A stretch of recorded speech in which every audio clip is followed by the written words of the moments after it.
ये video Salmari ITI professor आलेसुल ITI college के 3 मंजिले के छत के ऊपर से सबसे ऊपर पोजीशन से टंकी के ऊपर से लिया जा रहा है। और यहाँ लोग बहुत बुरा हाल है। रोड के ऊपर 3 फीट पानी है। लोगों का घर बहुत डूब चुका है, बहुत तबाही हुई है, बहुत नुकसान हुआ है। आप इसी का अंदाज़ा इस वीडियो को देख कर लगा सकते हैं। हम लोग बहुत बुरा हाल है यहाँ पर। लोगों को खाने पीने का लाला पड़ गया है। अब समझ में नहीं आ रहा, पानी बढ़ ही रहा है लगातार और पानी की रफ़्तार बहुत ज़्यादा है।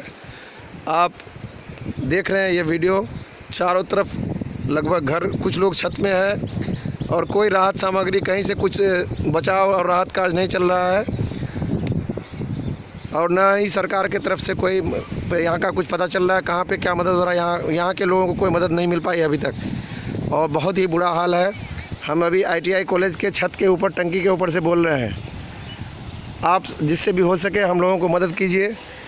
हम लोग यहाँ बुरी तरह से फंसे हुए हैं। यहाँ पर रोड के ऊपर, ये देख रहे हैं आप, रोड के ऊपर 3 फीट पानी है यहाँ और करंट इतना ज़्यादा है कि मत पूछिए।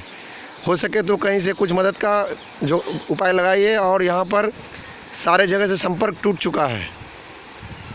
आज आज़ादी के दिन हम सभी लोग आज़ादी का दिन भी नहीं मना पा रहे हैं।